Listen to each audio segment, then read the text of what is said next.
Do you think you could persuade me to buy a unicorn snow globe? Probably not, right? Hi, I'm Chris from homeCode, and in today's lesson, we're going to look at persuasive methods in advertising. Specifically, we'll be making an interactive advert that appeals to the needs of a very specific audience. Oh, and you probably could persuade me to buy that snow globe, not for me, of course, but maybe my 8-month-old daughter. I'd buy it for her. Or my wife. She likes unicorns too. Our children are surrounded by companies trying to persuade them. This is why persuasive techniques have become more important in high school education. Our children need to be able to not only identify adverts, but be critical of what they are saying. In my several persuasive communication courses, we examined how significantly less we are influenced when we realize someone or something is trying to persuade us. And on that note, if you're a parent who wants their child to succeed in life because they know coding, you should sign up to my very well-priced online coding school. Link in the description below. See how I appeal to you as a parent and how much you want your child to succeed? Persuasion. In any inquiry-focused lesson, we've got to start with a question. Mine would be, how are people persuaded in advertising? The outcomes for any lessons are divided into knowledge, skills, and values. The knowledge for this lesson is that adverts appeal to a specific audience's needs. Skills, identify persuasive devices and use them. Communicate with clarity and precision. And values, to be critical of advertising and also help people with what they need. Seeing as I'm still advertising, if you'd like the full lesson plan from this video, you can buy it from my teacher marketplace or by becoming a patron of mine through Patreon. Both of these are linked in the description. For my example project, I created an interactive game where you have to defend your internet from unicorns. And when a unicorn hits the laptop, internet, a phrase comes up and recommends that you use AfriHost Fiber.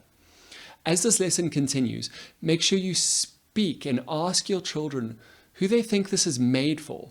In my rationale, I thought that a teenage girl, possibly, would be very persuasive to her parents in getting the best possible internet. She would, I think, be the one who complains of slow internet when her Instagram or TikTok feed or whatever isn't loading. I would advertise to her to persuade her parents.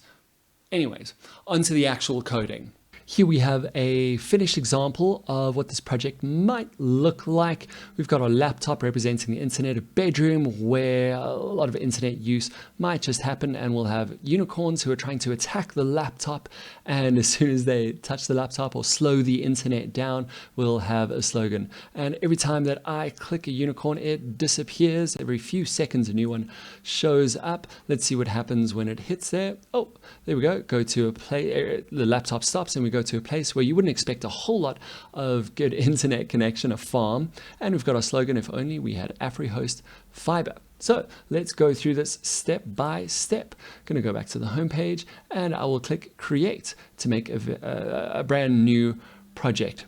We're going to start from scratch by deleting Scratch the Cats and coming down here to add in a background. Again, we're going to choose a bedroom, somewhere you would expect at home someone to be using internet a whole lot. We'll also choose a sprite. I'm going to look for the laptop by searching for it just up here. Now I know I'm going very quickly. Remember, you can pause, you can stop along the way, check the code along the way, or download the lesson plan, get the lesson plan from my teacher marketplace or Patreon page.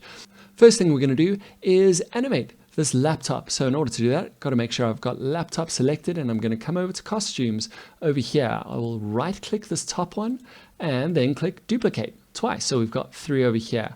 I am going to change this text color to be nice and dark. Make sure that I've got text selected here, and I'm going to put in some binary. Now, binary, if you don't know, is computer language. It's all that a computer actually understands. Let's move that in there nicely. It understands off states and on states, and that's what rolls through the processor, and that's really all that a computer understands, whether it be images or whatever it is. That's all it knows. And everything that we put in here, it turns into ones and zeros through programs, through all sorts of different things. Okay, so we want this to, during the entire program, to be animating, to be moving and going through all of those. So we come over to events. Events tell us when something should happen. We'll use a loop called a forever loop, which, as you might suspect, runs forever. Any code that we put inside here will continuously run unless we tell it, the entire program really, to stop at some point. So we want this to be continually going to the next costume. Now, if I push run, you can see that goes just wildly too fast. So in control, I'm going to find a wait block, and I'm going to change that to 0.5 seconds. Let's see how that looks. Now, every 0.5 seconds, we're going to have the computer changing. You can obviously make this look as nice as you want, but I'm quite happy with that. The cool thing about Scratch is that we are able to run the same events at the same time. So once again, I'm going to drag in a when the green flag is clicked event as well as a forever block, because I want my laptop to be ping-ponging from side to side over here. So I want it to continuously be moving several steps along the way. So now if I push the green flag, there we go, we see, oh, and then it just shoots straight off the screen.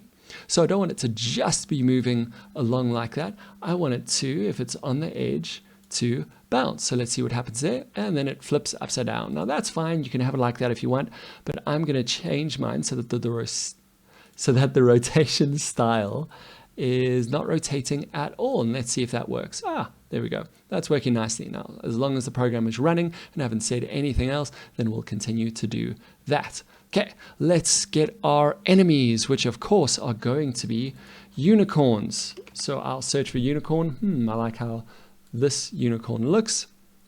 And we'll have our unicorn down there. Now, we're going to have this do a whole bunch of things. The first thing we're going to do is make it invisible. That's going to make sense in just a moment. We could set that with our code, but for the most part, we're just going to have it not seen until it shows up. So we'll use our when the green flag clicked event again, and here under control, we've got a special one that says create clone of myself. I'm just going to drag that in for now, because first I need a forever block, and I'm able to attach that there. If you're not sure how that went, I just dragged in a forever loop over here, and then a create clone of myself, and then another wait block, because I want every 2 seconds for my unicorn to make a clone of itself. Now, if I push the green flag, we're still not going to see anything happen because it is invisible. So I want it to, as soon as it starts as a clone, so every time that clone is created, I want it to show up. So I want it to stop hiding itself. I want it to show up. So let's just quickly see what that looks like.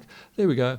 And we're not going to see much of a difference because it's all being created in the exact same place. So we want it to show up in a specific place. To do that, I'm going to go to motion and go to X position, which is our horizontal position, left and right, and Y refers to up and down. So at the moment, it's somewhere down here. We can't really see it because we've said that we don't want it to actually show up.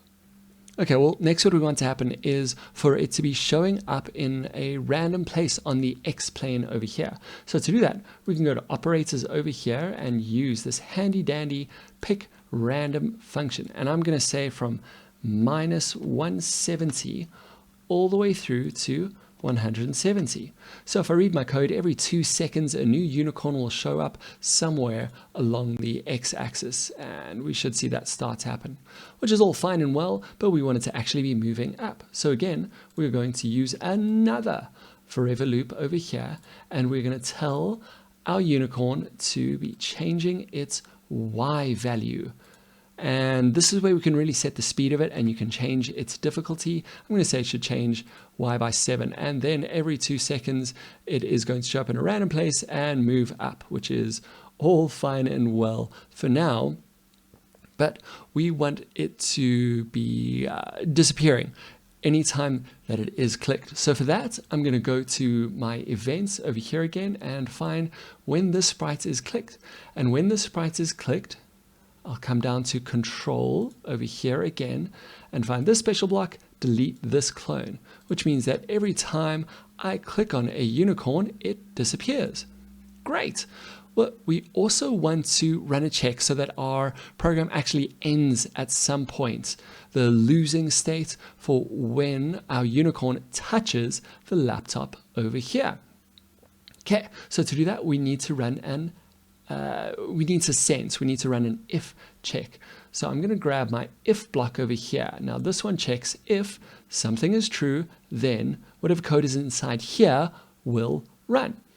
I'm going to come down to sensing over here and see if this unicorn is touching not the mouse pointer, but the laptop, then something should happen. First, what we'll really have, it won't be first in the end, but let's just drag it across so long. First, we'll say delete this clone. So every time that our unicorn touches the laptop, then it gets deleted as well. But we want the game to end. We've got a very special kind of function in here that makes this really easy, and that is broadcasting messages. So I'm going to say broadcast a message whenever the unicorn touches the laptop. You could leave this as message 1, but we always want to make our code very, very clear so that anybody looking at this will know exactly what we are doing. I want this message, I want to broadcast a message called game end. Now this is something that gets sent in the background, but we need something listening for it.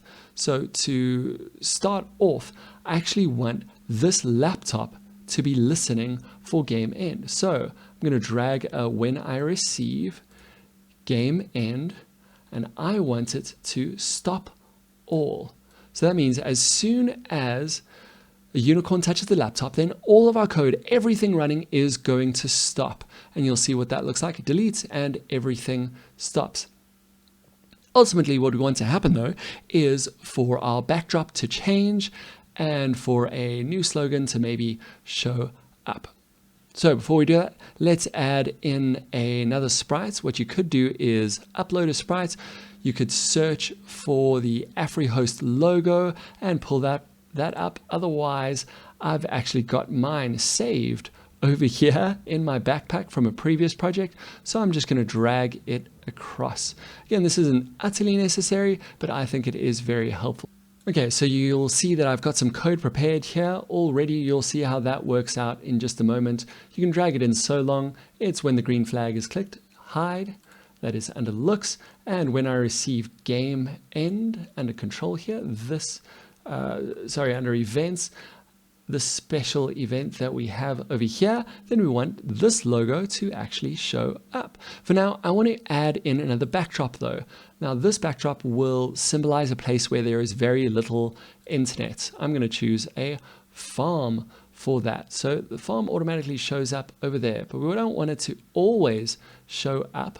So we want to say, and we could technically attach this anywhere, but I'm going to keep it all here in the unicorn.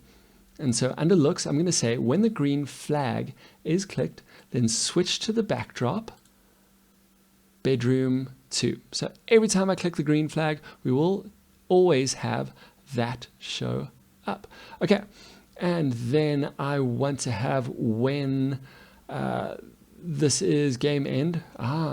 Game end is spelt incorrectly over here. I see why that went strange. Okay, game end. I'm going to make sure all of these say game end. When I receive game end, stop all, and I want to not just stop all, but I want to switch the backdrop to farm. So a quick recap of what I changed over there. I added in a switch backdrop to bedroom 2 whenever we click the green flag, and when the laptop, when a unicorn touches the laptop, then it should broadcast game end and delete this clone. And that game end message, which gets sent in the background, will trigger a few things. The first thing is going to be switching to the backdrop farm and stopping all, as well as under our AfriHost logo over here to make it show up. Let's just see what that looks like. They've got a unicorn going past, and bam, there we go. It's swapped over to the farm and our AfriHost logo. Very last thing that we can do is add in some instructions and a slogan. To do that, I'm actually going to attach it directly on the backdrops. A lot of different ways that you could do that. This is a way that I'll show you. To do that, you select one of your backdrops, whichever one you've got over here on your stage, and then here you have access to all of your backdrops, even a blank one, which we're not using in this case. Under bedroom 2, I'm actually just going to put in some instructions. I'm going to say, stop the unicorns from slowing your internet. Click them. You could say click them to vanquish them, whatever you would like. And then here in the farm, I want to drop in a logo, something that will entice our audience, our target audience, to actually buy this AfriHost fiber. So I'm going to say something along the lines of, if only I had AfriHost fiber. There we go. And then we'll have our logo show up just over there. So let's see if our program works from the start. Click go. I'm going to try and delete these along the way. But then if I do miss one, if only I had AfriHost fiber. That's it. Remember that this is just the kickoff point, and your children could consider their interests and how they're persuaded in purchases relating to them. Or you could give them a completely random object and ask them to try to sell it to its target audience. Be creative. I hope you found that helpful. For more of these, make sure you click subscribe and the bell. Until next time, keep exploring.